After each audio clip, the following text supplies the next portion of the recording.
I have a friend who has 3 to 5,000 XRP spread across Coinbase and Cold Wallet. When does he get an LLC? When to move from Coinbase? I would keep anything on Coinbase. Again, Coinbase or any other exchange, I like Uphold, and there's a few others that do a good job of custody for people that I don't think are going to go bankrupt anytime soon. So that's not my issue with them. My only potential concern with Coinbase and the other exchanges, when there is a situation with Tether and Bitcoin, and they need liquidity to be able to facilitate transfers on their exchange. I mean, Shane Ellis gave you the Shane Ellis theory where Bitfinex goes illiquid and they use XRP in the interim, and voila, it moves to $589 because of the demand just on their exchange. My concern is that's their XRP. If your XRP is on their exchange, it is their XRP. It is not an FBO account like we provide at Digital Wealth Partners inside institutional custody, segregated, bankruptcy remote. It's none of those things, okay? It may be segregated. There are a few people out there that do segregated and a few people that do have small amounts of insurance on stuff. Bankruptcy remote, unless you're working on the institutional side, which some do have it, Anyway, if you got 3 to 5,000 XRP, you're not on that side. And not to poo-poo on anybody, I'm just keeping it real. I would get it off there,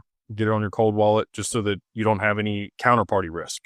You still have your own risk at that point, right? Like you have radical responsibility. There's no recourse. There's no insurance on your cold wallet. I would get it off the exchange. I'd get it on the cold wallet. If you don't feel comfortable having it all in one place, maybe you have 2 cold wallets. Zaman is a hot wallet, but it's secure. I like Weedsay. I like his products. I think that they're doing a good job. They are charging fees now for larger transactions on there. They got to make money somehow. So I get that. It didn't used to be that way though. So anyway, I would get it off of Coinbase. If it were me, that's what I would do. If you want to sell some later, you move it back on there. You got an account. Right. And then for the LLC, again, once you get to somewhere between $50,000 and $80,000 in total portfolio value in crypto, that's where things start to make sense on the cost of benefit. Less than that, you're going to be better suited, just continue to dollar cost average and spend $2,000 on that versus the LLC.